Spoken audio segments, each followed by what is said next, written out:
Denial नहीं, but देखिए, there are two kinds of speeches, ना? I mean, is a judge not allowed to make a speech? Yes. देखिए, I think we should not forget the facts. The fact is not making of the speech. If it's making of the speech, then probably half the superior judiciary will have to go home, because how many judges have made to the Bar Council's speeches? I mean, these are not two. So that speech was made before a bar is So it's not a question of mere making of a speech. It's the content of the speech. I think both go together. Now it depends what I say. If I say there should be, I go and tomorrow I make speeches, independence of the judiciary, this, that, the other, fine. I may even canvass a view which is different.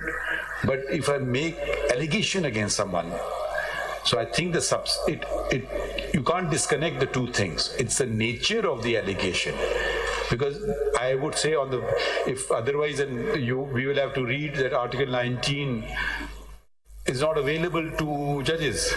That's what I mean, okay, you may not agree with the judge's point of view, fine. I mean, but you remove him on that ground. The code of conduct doesn't say you can't make a speech. So on it, I don't think there's anything wrong per se in making a speech. Now, if you make some speech and you attack, launch a vicious attack or loaded attack or whatever you want to call it, that we cannot disconnect with it. We have to read it, see it together.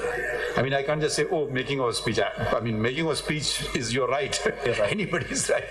I mean, it's not District Bar Association. By the way, you may be interested to know the United Kingdom, which is so conservative, judges give interviews. I mean, House of Lords. I mean, those restraints have far gone, and judges of the American Supreme Court, as judges of the Supreme Court, Justice Stephen Breyer and Justice Scalia's debates, all make public.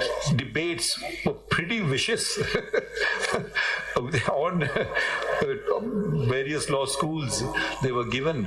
So let's connect it with the speech. Now, nobody's taking us to the next level. What do we do? Can we personally ourselves inquire into the matter? Sir, one thing which I just want to point out, there were a number of speeches made by Justice Kiani which was published. I agree with you on that. Very clearly. No, I agree with you. It will be, I think it is connected with the content. Yes. भाई अगर आपने बिला वजह ऐसे इल्जाम लगा दिए to another I don't want to use the word institution, but it's important, whatever department of the government आप कह लें, जो भी आप कहना चाहें. So naturally it is not a nice matter, but if they are true, it changes, I think, the complexion of the matter. Sir, page 70 अगर देख लीजिएगा, this is solution मैं आपको ही नहीं बता रहा. नहीं सर, solution तो ये है कि इस वक्त ये जो order है president का, based upon the report of the Supreme Judicial Council, need to be quashed. देखें, Hamid Khan Sahib, it's not so simple. Then we'll be faced with an allegation that the Supreme Court threw Khwaja Saab's clients under the bus and saved one of their own. Again, we have to be very fair to both sides, because you made allegation targeting specific persons. So if we quash it, that effectively means that all that you said was true, without an inquiry, one way or the other. Now, how can we, I mean, what do we do then? So then the answer can be, I'm just making a humble submission, that let this order of the president be quashed, let the report be also quashed, and let the matter be remanded back to the Supreme Judicial Council to hold an inquiry. Can this order be passed? I believe so. हमें assist करें. लेकिन अगर Supreme Judicial Council बगैर inquiry के recommend कर देती है removal of it. Okay. Are you saying it's inherent in fundamental rights and due process? Yes. Power of remand. Can you remand the matter to the Supreme Judicial Council? That can be consequential on the requestment of the order. It can be. Khwaja Sahab, आप क्या कहते हैं इस point पे? There are two ways.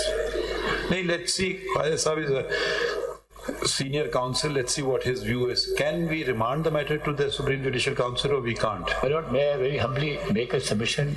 It cannot be done because now there is nothing for the Supreme Judicial Council to inquire into, because the petitioner's tenure has already expired. He is no longer, it goes back, he would no longer be a judge to be considered for purposes of removal, which is the function of the Supreme Judicial Council. So it does not fall within the functions of the Supreme Judicial Council at this stage. This is what my very humble submission. So what is the solution? None? This matter requires the determination or not? Let's suppose we, for sake of argument, don't take it amiss, that we set aside the order. That means that that's implied in the order that all that he said, the judge, when he was a judge, was true. So you are condemned. Won't you be condemned? It doesn't imply that, my Lord. Why? May I very Then you say everything I said was true, therefore the order was set aside? Yes. What he said, my Lord, so far as the allegations against specific persons are concerned, they came up for the first time before the Supreme Judicial Council. No, he's been saying it from day one. No, he hasn't. The specific allegations against persons, by naming them and naming the incidents also, they never figured in the speech, they never figured in the preliminary reply that was given to the Supreme Judicial Council. It was in the second reply, the additional reply that... No, but one way or the other, why didn't the Supreme Judicial Council say something on it? They could have asked him to say it on oath. Yes. What did the Supreme... I don't know, I called you to cross-examine him. I don't know, whatever way. I'll make a submission. What the Supreme Judicial Council did was, they asked for the then Chief Justice of Islamabad High Court for his reply on the allegations that were made by the petitioner vis-a-vis him. And he denied all those allegations. But it's one denial, I'm just making one assertion. Yeah. No, but more importantly, may I make a submission? I'd said that before also, and I'm trying to be as balanced. You can't just say because he's Chief Justice, I believe him, and because he's a simple judge, I disbelieve him. That's no... Now we come back to the speech itself. The sole ground on which the matter against the petitioner could have been sustained, this order can be sustained, is if this honorable court comes to the conclusion that that speech per se was sufficient for his removal because it came within the definition of misconduct. Are you suggesting a judge cannot give a speech to a bar counsel? No. What I'm making a submission, may I make a mistake? Irrespective of whether it was true or not what the petitioner said, irrespective of that, because it maligned the judiciary as a whole. How does it malign the judiciary? Let's go through the speech itself, if your lordship would. No, and it maligned the army institute, the armed forces. He is maligning you. No, not in the speech. In the speech, it is the armed forces, it is the judiciary. They are the judges of the Islamabad High Court. Suppose the allegations are true, then what will happen? Even then, the petitioner should not have gone public or made a speech before the bar. Why? He could have issued a contempt notice. No, why are you saying he should not?